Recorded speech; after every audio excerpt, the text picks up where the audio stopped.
If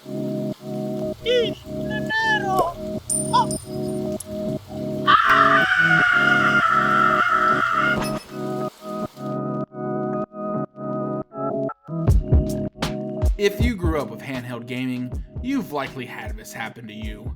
You're having fun playing your favorite game, and you take it everywhere you go, but because of this, one fateful day, all of a sudden, poof, it's gone, and you can't find it anywhere. Did you lose it in the car cushion? A house move? That restaurant 2 towns away? Did it get stolen? Before the era of smartphones and digital downloads, this reality was an ever-present threat. And yes, your boy was a victim. These are a handful of games that I've lost over the years. Not broken. No, not broken. That's an entirely different, ever-expanding list of mine. So, now onto games that I need to buy replacement copies of. In no particular order.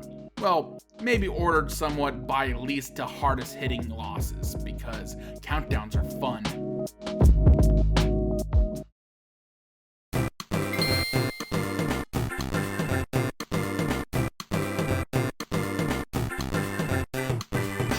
Yep, one of the first games I got for the Game Boy Advance fell out of my possession.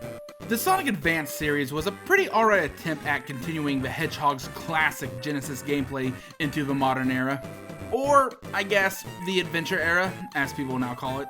I liked it, and I love the iconic sprite work.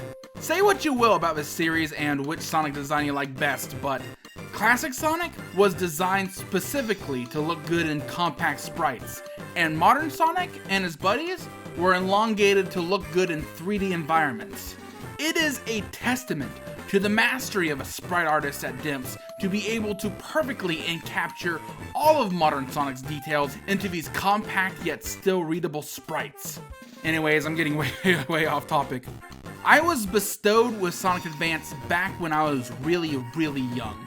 Like, being legitimately terrified of bosses to the point I shut off the system type young. I did eventually beat it while I had it, minus the Chaos Emeralds, those are hard as rusty nails. I also remember taking a liking to the Child Garden, despite it being a minuscule fragmentation of the ones from the adventures. But alas, the child is dead, legally, because I lost the game. Oh well. At least I still had 2 and 3 to play a lot of. I did end up buying a copy off eBay for a few bucks when I started college, and played it on the GameCube's GBA player, so that was awesome. Until I lost the super expensive startup disc somewhere. It's in one of my moving boxes, I swear. I'll find it eventually, I hope. I ought to just mod my faulty GameCube anyways. Even though I had the game again, I wasn't able to properly relive the Child Garden. The mad lad who had this copy before me had completely maxed it out, and I couldn't find a way to reset it. Although I wouldn't be surprised if there's some secret button combination to do so. I probably wouldn't have used it that much anyways, so whatever.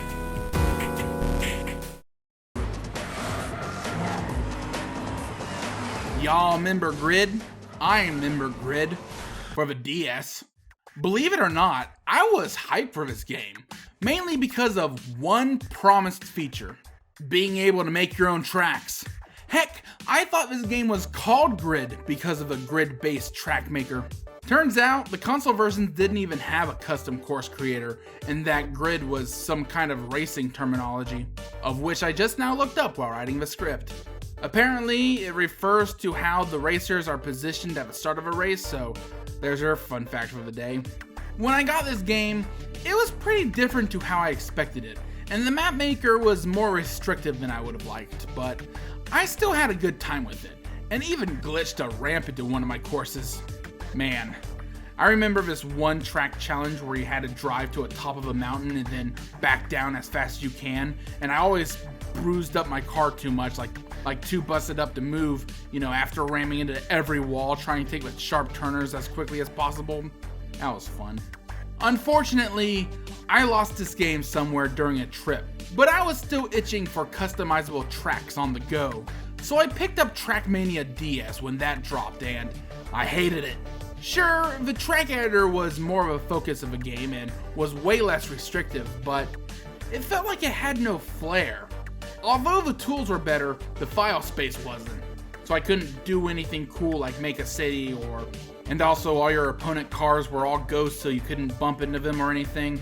Overall, I didn't like it. And also, it wasn't liked by Trackmania fans, who were used to better and weren't happy that they couldn't share their tracks online. So, there's that.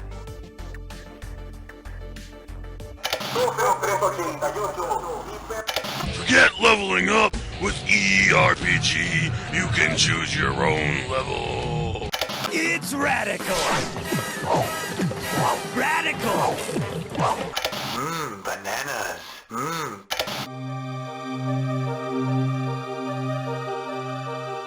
A long while ago, back while my age was still in the single digits, I remember asking my now past grandma to get me this one game that I've only played the demo for in like Target or Walmart. I had no idea what it was called, so I said, I want the Mario vs. Donkey Kong one. Well, turns out I was right on the money. The puzzle platforming Mario vs. Donkey Kong series was pretty dang good. I never got any of the mini Mario toy focused sequels, but I sure as heck played the heck out of the GBA original. I remember playing it a bunch and getting stumped at the special bonus stages. Alas, like all things on this list, poof, gone.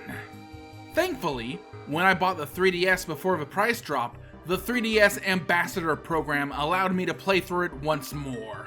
I was hesitant at first, as I remember it being a campaign to get through, but, well, I blew through it as the puzzles came more easily to me and my more developed brain. I also remember writing my feedback on a Club Nintendo survey, thanking them for allowing me to play it again. I wish they'd take that to heart and allow us to buy more GBA and GameCube games on their new systems, instead of getting mad at us for having to turn to more alternative methods when our hardware breaks and games get lost. One more thing before I go on to the next one. Turns out that technically this wasn't the first Mario v DK game. The first one was the Donkey Kong Game Boy port.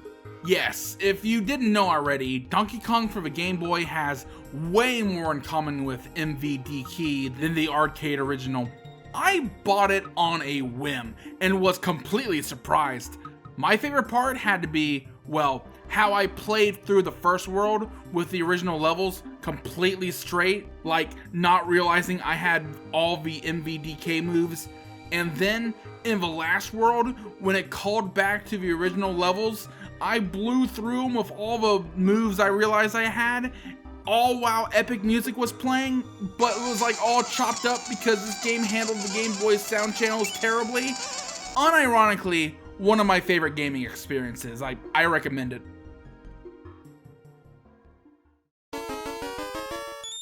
When I first got into gaming while I was but a wee drop the Game Boy in the toilet type lad, I was given a handful of games for the said toilet brick to keep me entertained before successfully begging my parents for something more advanced. They were fairly small scope and short games like Tetris, Asteroids, Missile Command, and Space Invaders. Classics. Guessing my parents just got me what they knew. But one stood out from the rest. Rugrats, an actual side-scrolling platformer. It's the one that stuck out to me the most. You start out in a rat-infested basement before attempting to escape the house and cross the US-Mexican border to join a cartel before the police find you and throw you back into prison. I remember it being weird. Like, the difficulty and placement for everything, I swore it was randomized. I also could not progress from the second stage, with the gold sprite being static. Maybe I had to collect or kill everything? Well, being a dumb 7 to 8 year old, I lost it before I could figure out its secrets. Forever a mystery. Until now!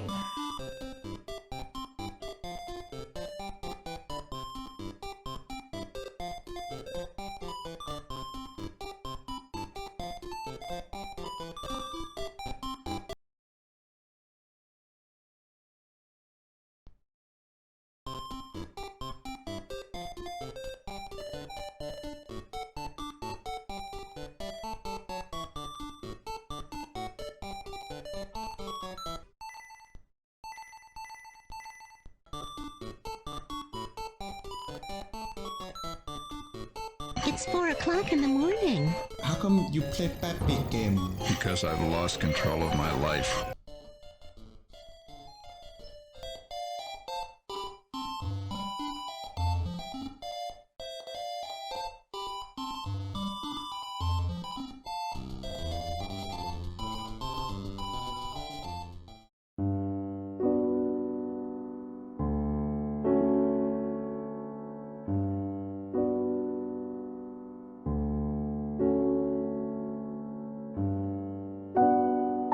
I've put so many freaking hours into Mario Kart DS, but now I am unable to put in any more. Truly, one of the best Mario Kart games, top 3 at the very least. I may have never been able to play its online multiplayer, but I've played so much of the other stuff that I've gotten the rare instance of being able to get first place every time in a team race, yet having my idiot CPU teammates do so badly we lost anyways. It was that day when I realized that life isn't fair, but at least you can still have fun with it. So, when I eventually lost this gem as a side effect of taking it literally everywhere, although I was pretty bummed out for what I have lost, I was still happy and content in all the fun times I had with it. So yeah, those are games lost but memories held. I know I've lost more, but I'd have to dig up my collection out of my moving boxes to jog my memories, so potential part 2? What games have you lost that you miss? Please share your stories in the comments below. I'm TreyGamer58. Sorry I haven't been uploading, but thanks for watching anyways. I'll see y'all next time. So, see ya.